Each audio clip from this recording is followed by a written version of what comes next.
we're gonna start talking about why, when, who, and how. Again, just focus on a few key topics, especially spend some time around our current reality.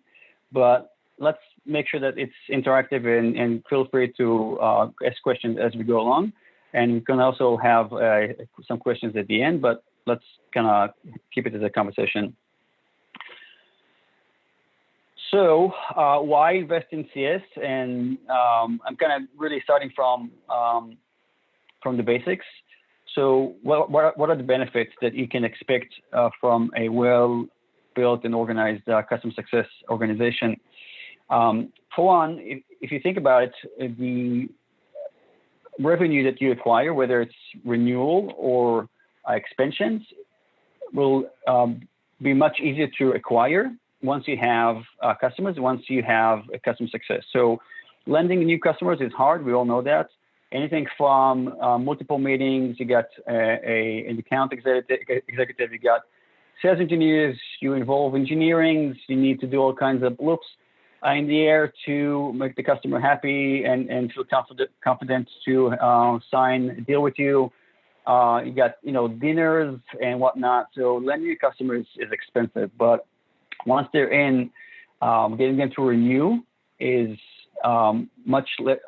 it's less work. It's not much, but it still requires some work, but it's definitely cheaper. And expanding is definitely cheaper than landing new deals. Gross retention and net retentions are key indicators in today's reality. This is something that investors look. One of the key indicators that your investors will look at is growth, but also they want to make sure that the bucket doesn't leak, right? So they want to make sure that you're able to retain your customers, that the product delivers, but also a customer that lands, that you're able to land it, that they also expand as time goes by. Helps build a great product. Customer success managers or services or support, those are the people that are in the front line, are in the field, and they talk with customers every single day. And those will be one of the most valuable and important people to provide feedback on what's working, what's not working in the product. They hear from the customers, they hear frustrations or good feedback about what's working, what's not working. And that's a great way to collect that and communicate that to product and engineering to make sure that your product is better. Churn is worse than less new business. That kind of goes back to the key indicators, right? When investors look at your business at your next round of funding, churn numbers are very concerning. I would say that churn numbers are more concerning than if new business slows down, because churn indicates a problem with your product. And when you look at scale, you want to make sure that product can deliver. You can always fine-tune sales and execution on pre-sales. It's more difficult, more challenging to change your product and make it more scalable than almost anything else. So, and that's why I also say, if you have a customer that is not a good fit, think hard if you really want that business. I know that especially in the early days, it's hard to say no to new deals, but a bad fit of a customer will end up hurting you in the long run because they'll most likely will end up churning. And again, churn numbers is, in my opinion, worse than not lending that customer to begin with. And then last thing here is helps create a reputation and brand name. I can tell you that when customers are happy and when they are onboarded well and they see value of your solution, they will talk. Tech community is a small community, and whether on forums or on your behalf in conferences, they will talk. And I had many prospects calling existing customers that are happy, and that helps tremendously land new customers if the customer is happy and willing to give reference to a lead. Still on why it's important to invest in CS. What does post? This is not necessarily CS. It's kind of a post sales. All the post sales organizations. What kind of return on investment you can get out of it? So first of all, the organization makes sure that the customers maximize value. And someone pays you X amount of dollars, they expect a return on our investment, right? If they don't see a return, then they're most likely going to churn after when their renewal is up. The post-sales organization makes sure that your onboarding goes well, your customers are enabled and trained. Usually doesn't stop in training. Usually, especially if you have a complicated technical product, there's a lot of guidance and best practices along the way beyond training. And that oftentimes, training oftentimes is kind of generic. And then this is where customer success managers can come in and make sure that the solution that you provide is more personalized towards a specific customer. It's kind of best practices based on a specific customer's needs. And then there's adoption, because almost every time we realize that the implementation part is only the beginning of the journey. You spend anything from a week to a month, maybe 6 months implementing your product, depends on complexity and the organization that you're dealing with. But at the end of that process, of the implementation process, where you are is you have a working product on the customer side, great, but you still need to get the adoption. And you still need to convince people that what they're doing today, what you're offering is better than the way they're doing it today, right? Whether you're replacing an existing solution or you're trailblazing, what you're offering today is being done in another way, most likely. It's not optimal, and your way is much better. But you still need to convince people that you kind of need to change their habits, and that's never easy. So adoption is a huge challenge, and when you have a customer success manager that works with those people to onboard, to get them to adopt, essentially to convince them that your solution is better, that's key. I can kind of give some examples from my previous lives. The implementation was usually involved the DevOps team that were in charge of implementing our DevOps solution. But then you still have to convince all the developers and all the end users to use it. The DevOps teams were sold. They're the ones that paid for it. So it wasn't very difficult to convince them to use it. But the goal was really to get everyone in the organization to adopt it. And this is really where the challenge was, to change the habits of hundreds or thousands of developers. They were doing it in a certain way before. Obviously, that way was not optimized, and whatever solution we had was 10 times better. But people still need to learn a new technology, a new tool, and that takes a lot of effort to make it happen. It's through enablement, it's through relationships and so on. It's a big challenge. And then last is support. Obviously, you want to make sure that customers that do run into issues get a quick response and quick resolution to the problem. Then we move into build relationships. And customer success manager, really, the weight of relationship is huge.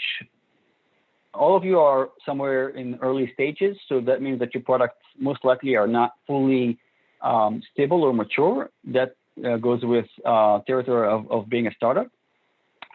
What keeps a customer from walking away from a product that has issues is that relationships with your customer success managers. I can't even count how many times really the relationships between my team and the customer is what saved the day. The customer was very frustrated, things were not working, downtime, outages, and so on. But just getting on a call with the customer success manager and using those strong relationships that they built over time is what keeps the customer going. And I can share probably dozens or maybe hundreds of emails where customer came back and said, you know what, we get it that your product has issues, but the fact that you guys are so attentive and take care of your customers, and there's someone there that takes care of me, that's what keeps me going. That's what is keeping me with your product and kind of looking at the big picture. And then last thing here is, as I mentioned, kind of working very closely with product and engineering on bugs, on roadmap, really understand, help product and engineering understand what matters to the customers. The way usually I do it is on a weekly basis, there's a meeting between product and engineering and the customer success managers.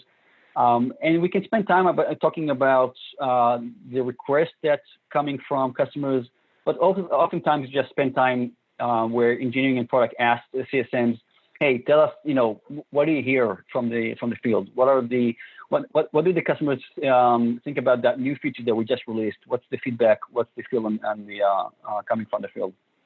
So that's super important and a great source for product and engineering. Keep in mind that in a high level, at the end of the day, the goals for CS, for customer success, is renewal, expansion, and reference. That's at least how I see it. There's a lot of things that are being done to get customers to be successful and happy, but everything translates to these three outcomes, right? Renewal, expansion, and reference. If a customer is onboarded successfully and there's adoption and the product delivers and so on, customer success, they do their job well, then the outcome of that will be a customer that keeps renewing year after year, that they expand and that they provide reference, whether it's a case study or a reference call. Okay. So people ask me when to start with customer success, and I say it's never too early. Really, it's never, because at no point in your journey, you always need to retain customers. You always need to you want to increase revenue. You always are looking for to build a better product and a brand name.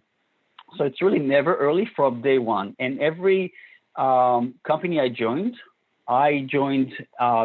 very early, anything from employee number 10 to 20, where things are.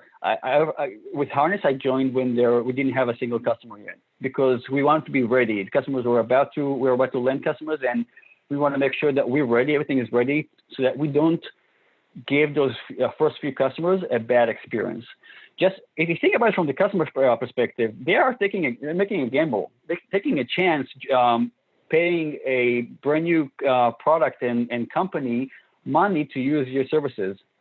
So they're taking their chances on you. There's no reason that on top of the bugs and feature and product gaps that they're going to run into, because it's a brand new customer, brand new product, there's no reason that they need to also wait a week until they get help on onboarding or tickets or adoption. Try to make that initial experience as easy as possible, because they're going to have other challenges that are just fact of life. On a side note, now is a great time to find top talent. A lot of companies have layoffs, and if you can afford it, and if you are looking to hire, this is a great time. And everyone will say that the economy is going into a recession, but this is probably the best time to hire, because you want to keep the customers that you do have. I'm going to talk about that a little bit later, but everything is going to slow down. You want to make sure that you retain your customers. So you want to make sure that you invest in CS, and there's great talent out there now looking for jobs. So talent that 2 months ago we're getting a lot of offers from companies, and probably paid more, and they probably will be more flexible and more affordable for smaller startups. So this is a great opportunity to find people now. All right. So before we kind of go into more details and more strategy, like I said, there's no silver bullets. So, and every company has its own product with its own challenges, its own audience. So whatever playbook you implement in one company will most likely be somewhat different for a different company, different product. to understand how your playbook should look like, your CS playbook should look like, you first need to understand where you're at. And let's kind of quickly go over those questions. So what kind of product do you have? Is it a low-touch product or high-touch product? Can people just sign up online and install and be up and running in half an hour? Or are they going to need a week before, with a lot of hand-holding before they can see results? Is it a technical or not? I think most people here on this call have a technical product. And that kind of makes your playbook and decisions different. And we'll talk about that later. How much effort does it take to implement your product? So again, is it something that requires a services team, maybe professional services to implement, or can the product do it themselves? Things that will change how you hire, how you prioritize, and what kind of profile you're looking to hire. How much effort does it take to train and get adoption? Is it a product that is meant to be used only by, let's say, the DevOps team, or is it a product that is meant to be used by everyone, right? Is it meant for only just a small audience, or are you looking to get adoption across the organization? And then how much effort does it require to onboard? Do you need to train and get adoption and work with different teams? Or is it just implementation and you're pretty much done and it's a kind of a cruising automated product that provides value as soon as you implement? Most products, it's the implementation, like I said, it's just the beginning, and then there's a lot of adoption and hand-holding and best practices involved. Again, kind of will change how you think about post-sales. What's the volume of support tickets and feature requests? And that will change over time. And as it changes, you also need to reevaluate your needs around post-sales. I worked for customers where the product was pretty stable and didn't have too many support issues. And I worked for products that had tons of issues or lots of feature requests. So very kind of wide field where customers, every single customer was using it in a different way. So with it came a lot of feature requests. And that also affects your customer success team, because they will be the ones most likely handling feature requests. And if there's a lot of feature requests, that will be dominant in what they do. If there's a lot of support tickets, you want to make sure that you have a strong support ticket so that CSMs don't end up spending most of their time on support tickets as well. So that can easily happen. If you have a lot of support tickets, CSMs will end up spending, 50% of their time just following up on tickets and going between support and the customer and so on. And I'm happy to elaborate on that a little bit later. And last thing is who is in charge of renewal and expansion? Whether it's, there's always a debate. Our sales in charge of renewal or CS? Our sales in charge of expansion or CS? And I've seen a bit of both in different places. Something that you probably want to kind of sit down and decide before you hire your CS people. Again, it's going to affect the profile of people that you want to hire moving forward. Talk about CSMs versus professional services versus support. And oftentimes people don't differentiate, don't understand what the difference is. It is important, I think, to differentiate. Otherwise, you kind of get mediocre results for each one instead of excelling in each field. So, and that's my personal interpretation. And of course, it also depends on what stage you're at. Earlier on, you're a small startup, 10 people, every person wears 15 hats, so people will do more. And as the company matures, you're definitely going to want to have more dedicated, more defined responsibilities, and make sure that someone owns specific things and have different people do different tasks. It never works that when one person does everything. That never works as you scale and grow.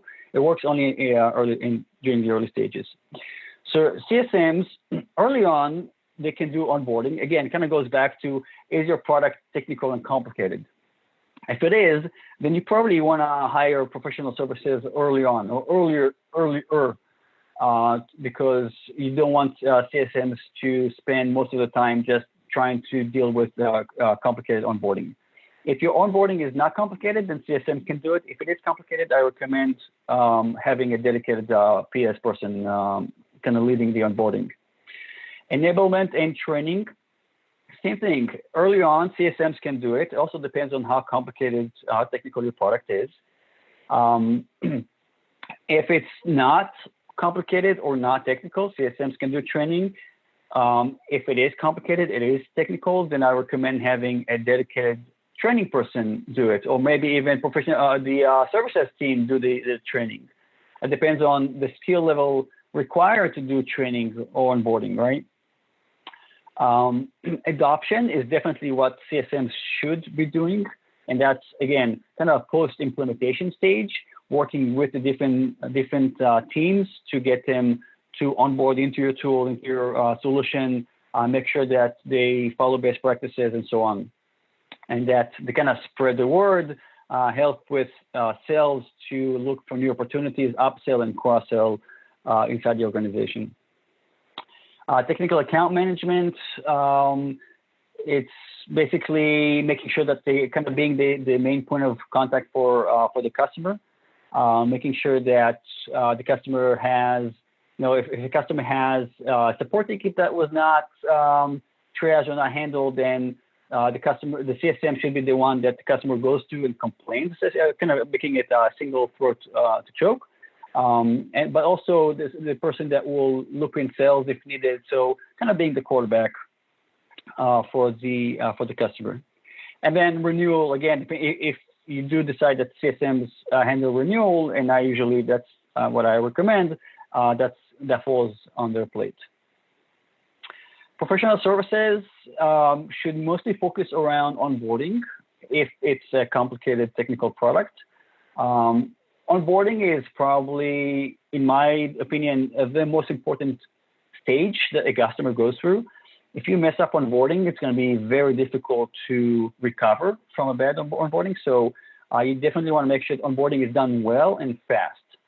Customers that are onboarding fast, and I've seen this over and over, if you're able to onboard a customer in a matter of weeks versus months, the results are a customer that consumes through the license much faster and will come back for more licenses and will upsell. They will be happy because they see return on their investment fast.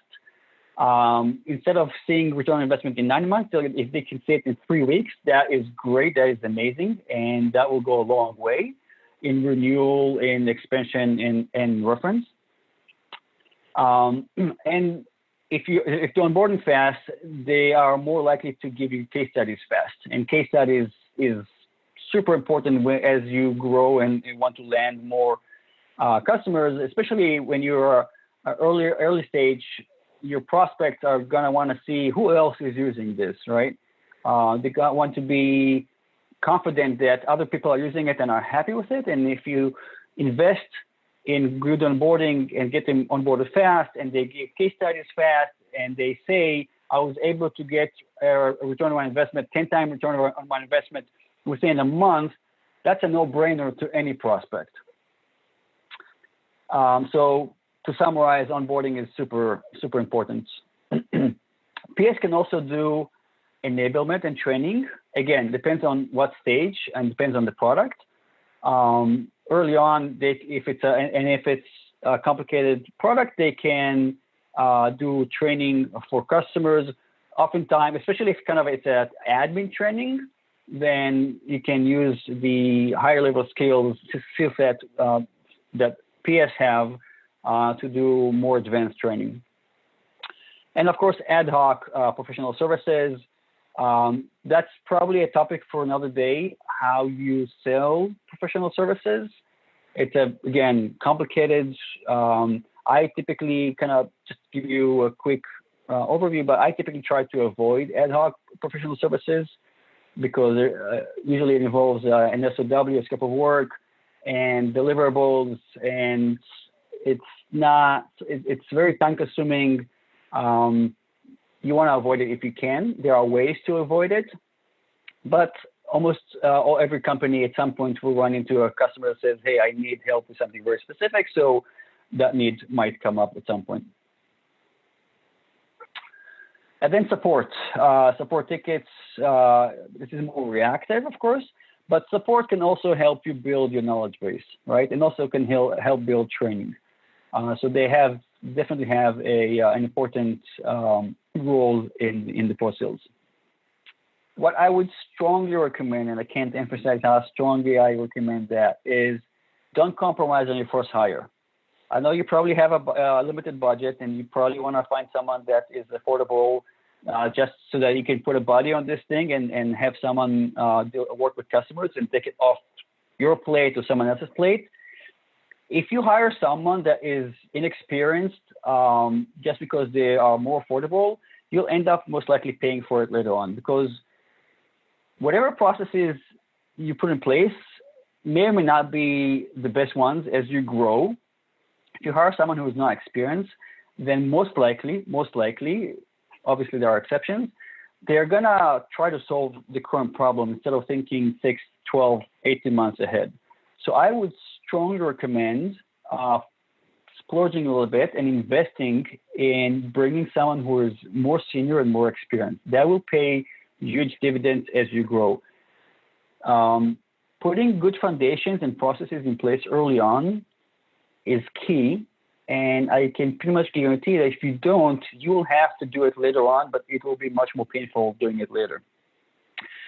Also, if you hire someone who is experienced, they will help you hire. So you hire someone who is an experienced manager, you can task them with hiring the rest of the team and building the team. Not just putting processes, but it kind of takes it off your plate as founders. And now you have someone that owns this functionality.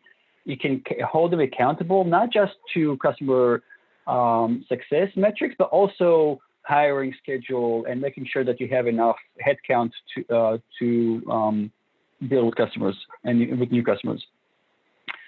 Hiring, we all know hiring is super time consuming. And if you can find someone that you can trust to hire instead of you, that will be huge. Someone can build the processes. You're talking about that. Again, think about growth. Don't try not to solve the problem you have today. If you have 10 customers, every action that you do, think about, will this work when I have 100 customers? Will this work when I have 1,000 customers? And obviously we make exceptions because sometimes that's life and it's a startup and you just need something right now and you don't have time to think about it later. But we still need to, as much as possible, think about whatever we're doing today, will that work in scale? Otherwise, we'll have to change it later on. And you might decide that it's okay to change it later on, but it's obviously better. I mean, later on, we're going to be just as busy, right? So never going to be a time we're going to sit and be laid back, and we'll have plenty of time to redo things. So it might be a little bit painful to do it right now, but it's better than to do than doing later when you got more customers, more investors, more things to lose. Match skills. So if you have a technical product, I strongly recommend hiring technical people, technical CSMs. I went through a phase where I tried hiring non-technical CSMs because finding technical CSMs is super difficult, because every company that has a technical product is looking for a technical CSM. So you're not the only ones. So at some point I couldn't hire fast enough. So I said, you know what, let's give it a shot. Let's see if I can work with CSMs that are not technical. And I always dealt with technical products, and that did not work. They went on calls and basically they added very little value, almost no value to the customer. And that's what you want. You want that person to be able to jump on the call and add value to the customer. Every single call that you're on with the customer, you have to deliver some value. Otherwise, the customers are going to stop showing up to calls. And if you have someone who is non-technical and you have a technical product, then their ability to provide value is almost non-existent. You're most likely going to have someone else who is technical join that call, and then you basically have two people joining every call, and that's just a waste. So just hire technical people for technical products. Not easy, but that's why I will skip and go to geography. Geography, because hiring technical people for technical product or technical people who can deal with customers, technical CSMs, is extremely difficult to find, because it's that rare combination of someone who is technical and can also deal with your C-level executives on the customer side and the technical folks on the other side, so kind of can do it all. Hard to find for sure. But that's why geography, in my opinion, is secondary to skills. So at some point, very early on, I tried to hire only local because it's much easier to onboard and keep them close and work with them and train them by team. But then you get to a point where there's just not enough people here in the Bay to hire, to find them fast enough. So we had to pivot, and we started hiring remotely. And now you open yourself to a much bigger pool of talent all over the country, all over the world. And of course, you can get much better skill set or quality people. Don't compromise on quality just because that's what you can find around you. Adjust so that you can hire remotely as well. There is some adjustment needed, and again, that's probably a topic for another day. But there's a lot of adjustments that you need to do in order to be able to hire remotely. You have to make sure that you can onboard them and train them and support them while they are remote. And there's a lot of things around it. And we can probably spend a couple hours just talking about how to do that. Going back one step, so have sales, marketing, product engineering be involved in the interview process. And the reason for that is because the CSM or the post-sales people are going to be heavily involved and heavily interacting with sales, marketing, product, and engineering. So you want to make sure that you get thumbs up from all the stakeholders and make sure that those people can work well together. There's nothing worse than a CSM and a rep that don't get along together. It just hurts everyone. So you want to make sure that you hire people that can get along together. And then last thing here for early stage startups, look for someone senior. We'll talk about that, but it's also important that they don't mind kind of being in the trenches and getting their hands dirty, especially in the early stage, right? At some point you grow and they'll become full-time managers, but you want to hire someone who doesn't mind, talking to customers every day and doing kind of not dirty, but a lot of things that their own team does. Oftentimes you'll be behind hiring, so maybe they'll have to function as an individual contributor for a while. But unless they are willing to get their hands dirty, then they're probably not a good fit for a startup. Okay. And again, hard to find someone senior that is willing to do that, but that's why you need to invest and also look globally. Headcount, again, it's a topic that can fill a couple hours. How do you plan headcounts? It's very specific to your own product, own industry, and audience. High touch products versus low touch products. Complicated implementation versus not, that will change the kind of profile that you want to hire and also how many of them. Let's take examples, right? If your ACV is 200K, then each CSM can probably handle 10 to 20 accounts, let's say. So each renewal, so each CSM can handle anything between $2 to $4 million, let's say. If your ACV is 10K, then everything needs to be different. It has to be low touch because for them to get to own about, let's say, $2 million in renewal, If it's ACV 10K, they'll have to have 200 customers, which is probably, I would say, impossible. So you have to kind of adjust based on your specific needs. And I'm happy to, if you guys have specific needs you want to discuss later on or offline, I'm more than happy to kind of drill down a little bit deeper there. And then segment your customers. Again, something that's maybe not very early on, but at some point you want to start segmenting your customers, enterprise versus mid-market versus SMBs, different onboarding playbooks, different customer success managers, different skill set, right? In my experience, the enterprise CSMs are, while they're still technical, I put more emphasis on the account management skills because there's a lot more politics. They're dealing with an enterprise. There's more complexities and sensitivities around the enterprise versus SMBs who mostly just want someone to give them answers and best practices to get them up and running as fast as possible, right? Even from QBRs, if you look at the QBR with an enterprise is very different than a QBR with an SMB. So your content and the person who runs the QBR should also have different profile, different skill set. It's probably more on the value and value path and so on in enterprise versus want to kind of do integrations and more technical stuff on the SMB side. For some of you, this goes without saying, but it is still very important that you have very clear KPIs for each CSM.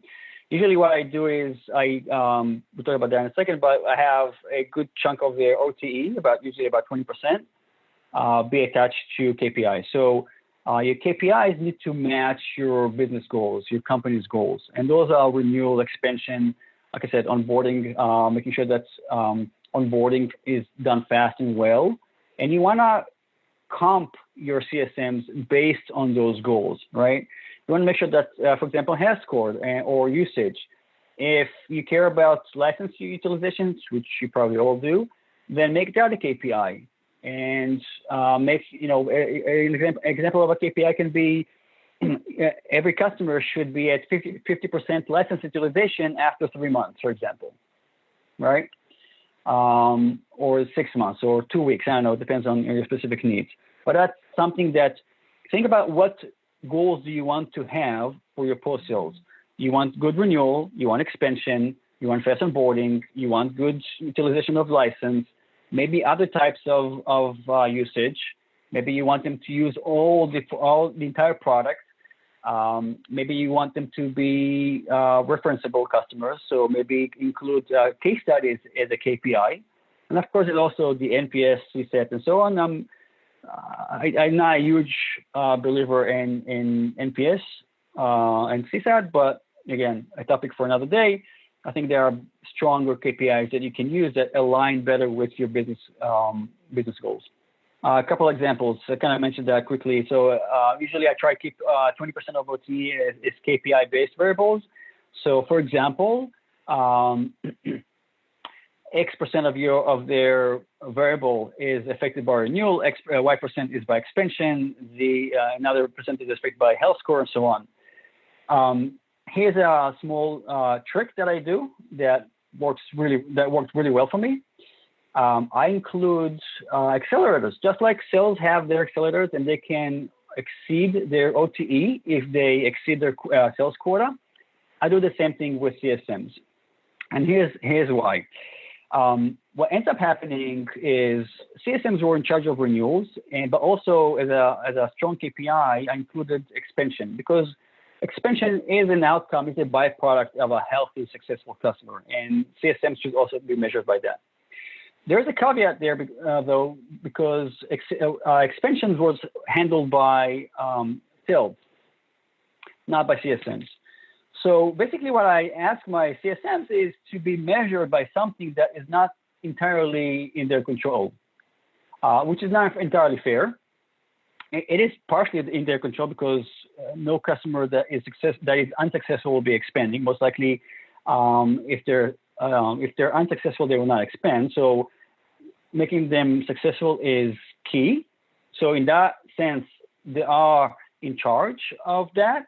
But then we hand over to the sales rep to expand the customer, and maybe there's a bad or a poorly performing rep, and that territory is not expanding much. So that's kind of penalizing the CSM. So on top of that, it's not, I wouldn't say fair, but it kind of stinks a little bit when CSMs do a lot of hard work to get the customer to be successful, and it's a lot of hours, a lot of hard work, and then the rep basically gets all the commission for the expansion. And that comes up as feedback, right, from people. Like, they're not happy I wouldn't say they're not happy. They're happy that the company is doing well, but it does maybe can get a little bit frustrating where they see that someone is making lots of money on expansion based on all the hard work that you did. SEs and reps, they both work on quota, so that is aligned a little bit better. But CSMs and reps don't have a shared quota, so there's a little bit of friction there.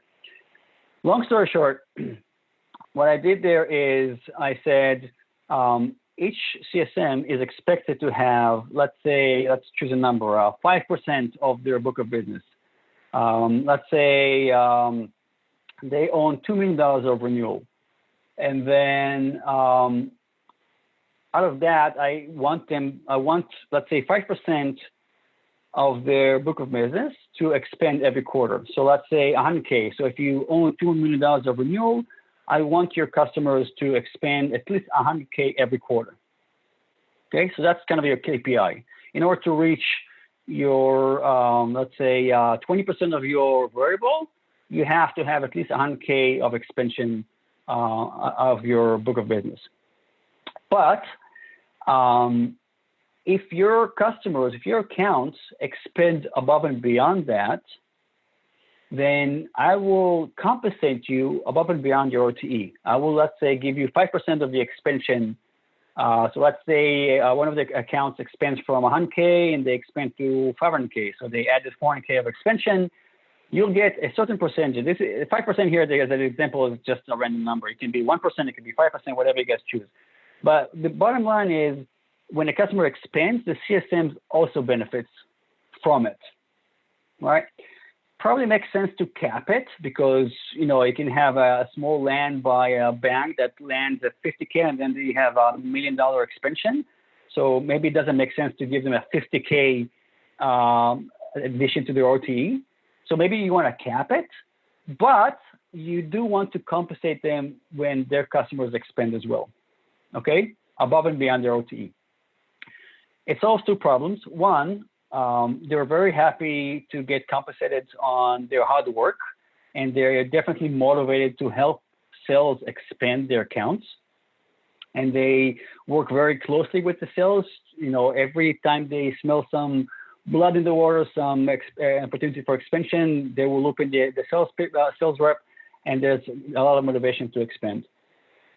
Also, as a side effect, as a positive side effect, when you interview someone and you have a limited budget, and let's say your OTE that you can afford to hire someone, let's say, is 160, 180K,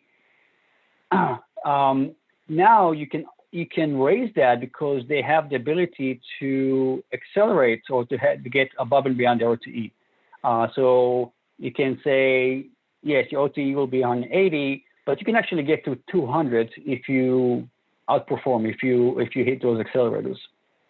And that's super helpful because everyone thinks they're top performers, so everyone is convinced that they can achieve it. And then, so it's a great tool to, when you hire someone and you have a limited budget and you're, also dealing with all the enterprise and all the bigger software companies that have deeper pockets. And this is a way to say, if you are a top performer, I'm willing to pay more, and you can go above and beyond your OTE. Not a secret that sales is slowing down for almost everyone, especially if you're selling to enterprise, right? Everyone is kind of freezing budgets, and they're having layoffs. So obviously, they're going to most likely going to also slow down on getting new tools and new software. So sales is slowing down for everyone, almost everyone, unless maybe you're Zoom or Amazon.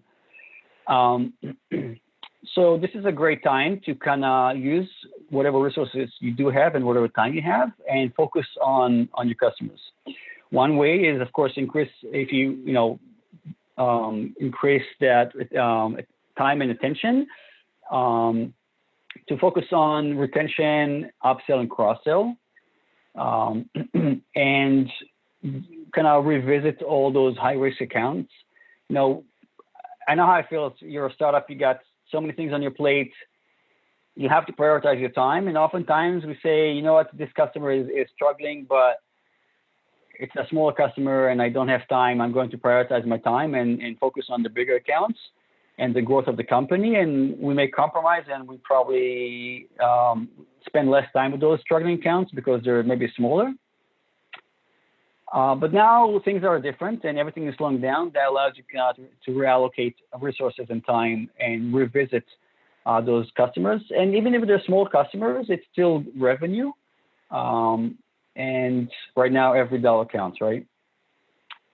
Another way that you can deal with the current crisis is temporarily repurpose different go-to-market people as CSMs.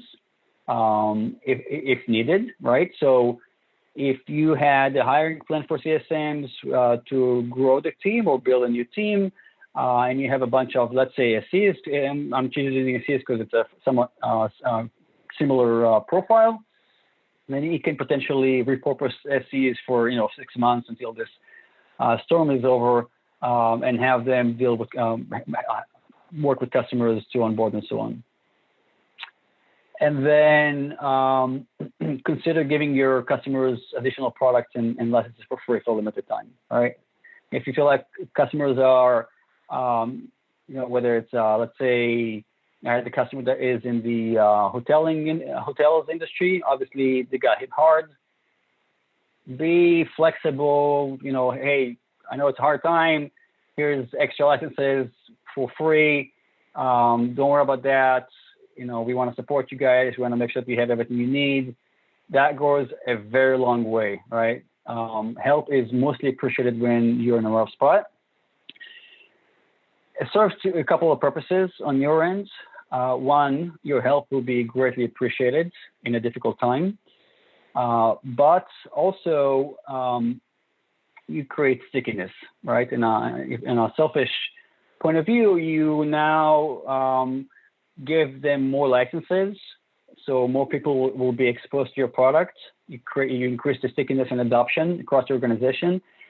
Let's say previously they were kind of slow rolling it because cost was important for them, and they bought licenses for one group, and they didn't have a budget for additional groups to use your product. And now you're giving it for free for 6 months. So now everyone's using it, and the customer doesn't have to worry about the budget, and everyone's using it, and everyone's happy. What you just did, you just created more demand for your product. And when this thing is over and everyone's back on track, the customer is not going to take it back from those teams that are now using your product, right? So now you're going to have an opportunity to upsell. One thing that you do need to be careful there is frame it, like document it well, right? You say, here's X amount of licenses for free for 12 months, right? This is not just free forever. This is free for 6 months. Document it well so that everyone is on the same page. At the end of 6 months, if they still need those licenses, then you will talk about potentially an upsell there. But basically, it allows you to have exposure to more business units, more teams, and so on. A few more things that are important. Especially, it's always important, but it's even more important in a reality like today. Usage metrics. I recommend that you have usage metrics from the first, that you start capturing usage metrics from the first line of code that you write. It's not always the case, but usage metrics are critical for everyone in the organization, pre-sales, post-sales. It's especially important now because you want to be able to have good visibility. So you want to be able to identify when a customer is struggling as soon as possible. When their usage drops, you want to know about this immediately, the day after it happens, not a month later when you finally got on a call with them and only then found out that, oh yeah, we stopped using your product, a month ago because we didn't have the budget or someone got laid off or whatever reason, or we had a bug and something. Customers don't always communicate all the time. Plenty of customers, when they hit a challenge or a bug or something that is bothering them, they might stay quiet and just slowly churn off your product. So, and it's not always easy to get them on the calls to understand what's going on. So that's where usage metrics are key, to know exactly how your products are using it, how much they're using it, which modules, and also that also gives you an ability to know are they using it right or not. Maybe it can make it actionable and say, hey, I noticed that this customer is not using this module. This module is very beneficial. Let's jump on the call. Let's train them. Maybe they're not aware this module exists. Maybe they don't know how to use it. This is where you have metrics to alert you and give you some insights. Another super important role that usage metrics has is capturing value. And that's especially true in today's reality. You want to make sure that everyone on the customer side is very much aware of the value that your product delivers. And more often than not, when you deal with executive buyers, you deal with them during the sales cycle and they sign the check, and then they kind of disappear and maybe come back in QBRs. Maybe you'll just see them in renewal, but they basically delegate to their team to implement and start using, and they're kind of move on. And more often than not, they're not engaged in how things are going with your product. But this means that they might not be aware of the amount of value that your product delivers. And this is on you, on the CS, on your CS organization, to capture the value that your product delivers and present it to all the key stakeholders, right? If you capture metrics and you're able to show that your product was able to reduce something from 10 hours to 5 minutes, from 2 weeks to half a day, from this to that, if you're able to capture that your product had an impact on your customer and provides value, and then you can present it to all the stakeholders in a QBR and maybe some periodic exec meeting and say, hey, by the way, this is what we captured from you, and this is the before and after using our product, and look at the difference, right? And you want to be able to show it. You want to show them in their face, because when their CFO will walk over and say, hey, John, by the way, we are cutting our budget by 30%. You need to reduce your budget on tools by 30%. Choose which tools we need to let go. The first thing is going to think of which tools gave me the most value, all right? And they may or may not be aware of how much value your product delivers. So it's on you to make it visible to those decision makers. And you do that by capturing value, by showing them usage metrics. Also, there are other ways like talking to the folks that are using it and kind of capturing stories. But usage metrics is critical to be able to capture value. Okay. All right. Next, strong online enablement. Obviously, everyone's working remote. Probably will stay remote for a while. Even when everything will go back to normal, I mean, probably for another year, people will stay remote more or less to a certain degree. So you want to make sure that your online enablement is golden. If you don't have a university site, start building it. There are great tools out there that will help you. You do need to dedicate resources to build it, but you want to help your customers, especially your low-touch customers, be proficient and trained on your customer. If it's a big enterprise that is paying you $1 million, you're probably going to throw bodies at it. But if you have 50 or 100 or 500 customers that are paying you 10K, and it doesn't make sense to have a person do a 2-day live training with them, those customers still need to be trained and enabled. Otherwise, you're just going to churn. So you have to solve it in a different way. Online enablement is that way, right? It doesn't have to be very good. It does have to bring them from 0 to 60 fast and efficiently. A customer that is enabled and proficient and knows how to use the tool will use it better, will get better value. Okay? I lost many customers, and when I had a conversation with them and like, hey, why are you losing? Why are you leaving? They say, well, we're not really getting value out of your product. And I'm like, why? I mean, how's that possible? You love doing the sales. You love the idea. You love the concept. You drill down, you realize that it's because of enablement or lack of, because they didn't quite know how to use it well, or to get all the value that they could have gotten out of it. And that was on us, on the CS team. We screwed up. If the customer doesn't get the value because they don't know how to use it, that's just poor enablement, and that's a responsibility of the CS organization. So make sure that you have great enablement online for those low-touch customers. But even for enterprise customers, we have, I had customers where there are thousands of end users. Even if I throw 5 people at them, they're still not going to get to all the thousands of end users. Again, that goes back to the need to have an online enablement that can be used by everyone, not just the people that we deal with in person. And also true for docs and the knowledge base that are, someone has a problem, they have a quick way of searching for questions, answers, maybe they want to do something, best practices. So again, kind of a topic for another day, anything from university to best practices to Q&As, a lot of materials that you can include online, the more the better, right?